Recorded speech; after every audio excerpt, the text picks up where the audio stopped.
Olá, eu sou a Carla do Pacote Literário e hoje eu venho contar para vocês sobre as minhas leituras do mês de fevereiro. Foram ótimas leituras e antes de começar a falar sobre os livros, quero pedir desculpa pela barulhada aqui em volta, porque realmente, né, não tem como a gente deixar de gravar, né? E também quero pedir, se você é novo por aqui, já se inscreva, ative o sininho para não perder nenhuma notificação quando saírem novos vídeos. Também deixe seu curtir se você gosta desse tipo de vídeo, porque isso ajuda muito o trabalho aqui, tá?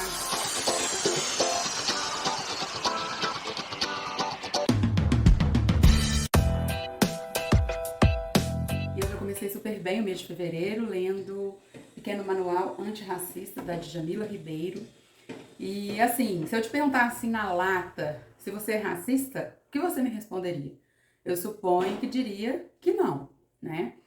Quem leu esse livro, né, O Pequeno Manual Antirracista, da Djamila, sabe que não basta não se assumir racista e usar aquela péssima expressão, né, vou até colocar aspas aqui, até tenho amigos pretos, mas a gente precisa pensar numa ideia macro, né, no racismo estrutural que existe em nossa sociedade e identificarmos maneiras de acabar com ele mesmo, né? Então, quer dizer que a gente tem que assumir a culpa, né? Quem é branco tem que assumir a culpa. Como é que funciona? A palavra não seria culpa. A Djamila nos explica que a palavra responsabilidade traduz melhor o papel de todos nós. Esse é um pouco do conteúdo que tem aqui nesse livro, que de pequeno só tem o tamanho.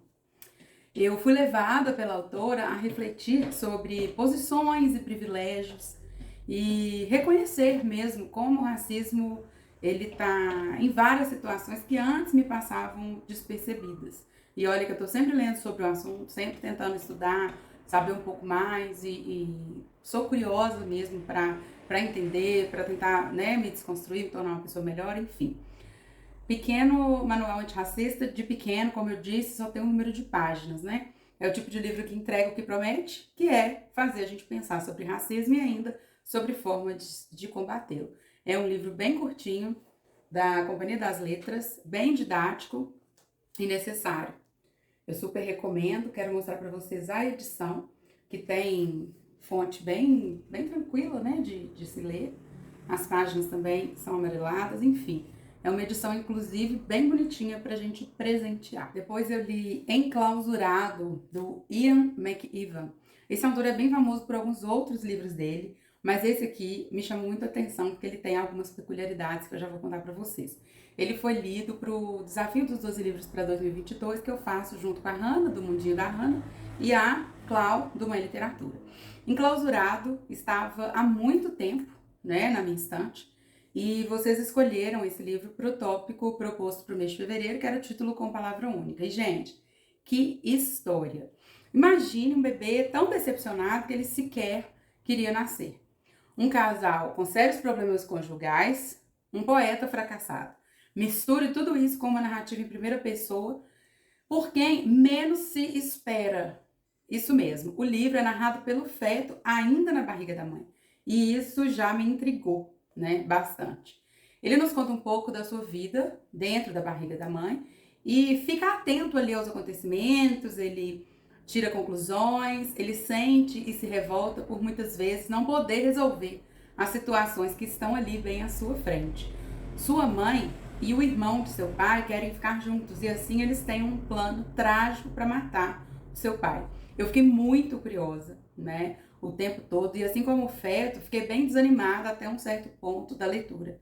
Até que o autor revela um final muito surpreendente, que, no meu entendimento, vale toda a leitura. Alguns leitores podem considerar o livro meio previsível, mas mesmo se eu soubesse o que iria acontecer, eu teria gostado muito de ler e da forma, né, como tudo se deu. Eu ainda não conhecia a escrita do autor, que me surpreendeu bastante. A edição é da Companhia das Letras, páginas amareladas e fonte confortável.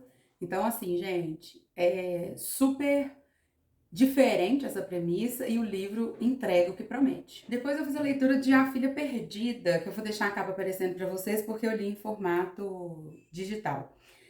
E foi, assim, super interessante dar outra chance para Helena Ferrante. Eu super paguei língua, E então vamos lá, né, para as minhas impressões sobre o livro A Filha Perdida. Aqui a gente conhece a aparentemente controversa Leda, que é a personagem principal. Ela é professora universitária e decide passar uns dias de férias na praia. A Leda tem a mesma mania que eu tenho, observar como as pessoas se comportam no ambiente. Então, assim, toda vez que eu posso, né, toda vez que eu tenho essa disponibilidade de tempo e, enfim, que eu estou sentada em algum lugar, eu gosto de observar como as pessoas se relacionam. As pessoas que eu não conheço, as pessoas de outras famílias. E nesse lugar que ela tá, né, ali na praia, nesse dia de férias dela, ela se ocupa particularmente de observar uma família composta por muitos membros ali super barulhentos, inclusive uma menininha com sua boneca.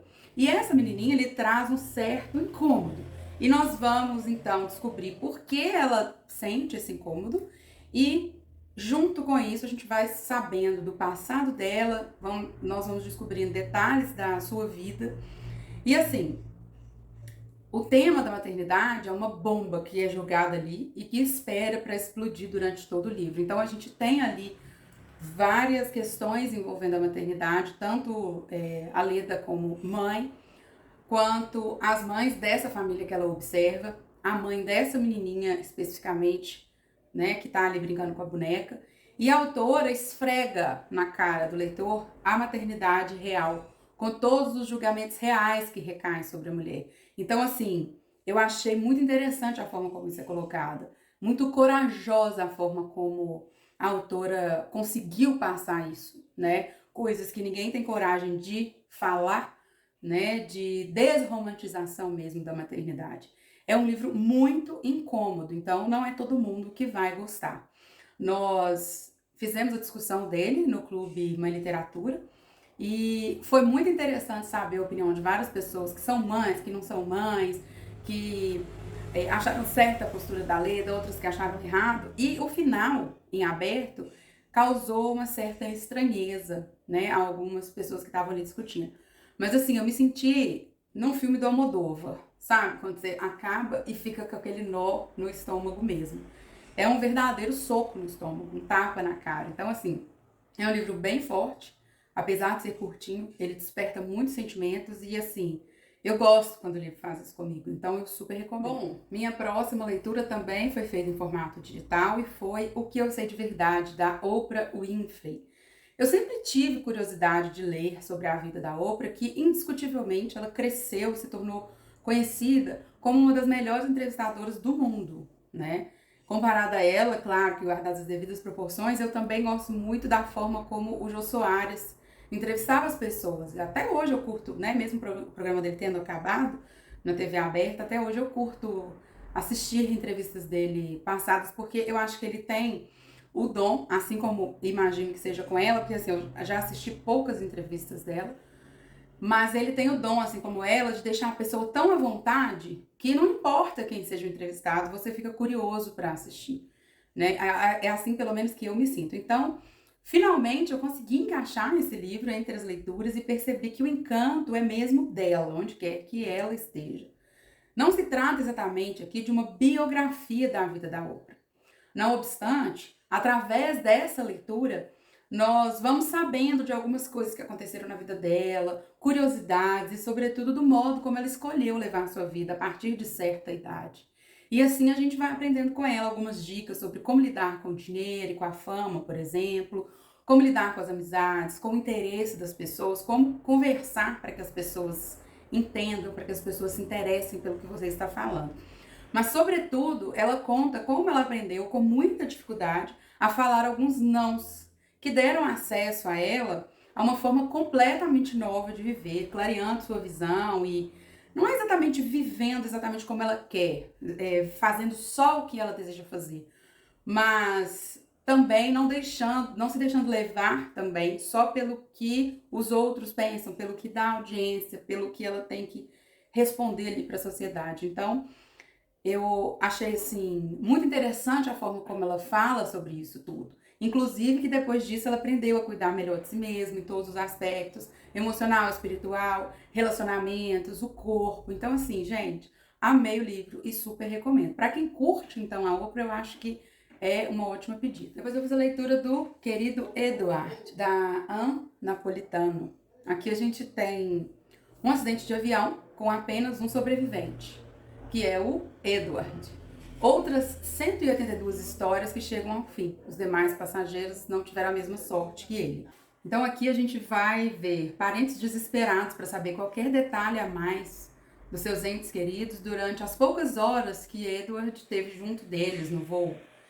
E nisso, um menino tentando se reconstruir, se é que isso é possível, né? Edward é adolescente e a gente vai acompanhando esse menino que está absurdamente traumatizado, porque ele perdeu toda a sua família e ele sofre muito. Ele precisa se acostumar a estar com outras pessoas, as dores psicológicas que ele ainda sente e, além de tudo, com a comoção de um país inteiro que se sensibilizou com o caso. O livro me tocou bastante, tanto pela tragédia em si, quanto pela pergunta que não quis calar na minha cabeça durante toda essa leitura. Vale a pena mesmo sobreviver sozinho quando se perde toda a sua família no mesmo dia, no mesmo momento, e depois de passar por um trauma tão imenso, tão intenso, né? Essas reflexões, elas me acompanharam mesmo durante toda a leitura, do tipo, não era hora dele, tudo, mas que a vida quer ensinar com isso, né? A gente também tem várias cartas com pedidos muito difíceis de serem cumpridos pelo Edward, e ele fica ali também bem comovido, né? Do tipo, aproveite por fulano, que é meu filho e morreu.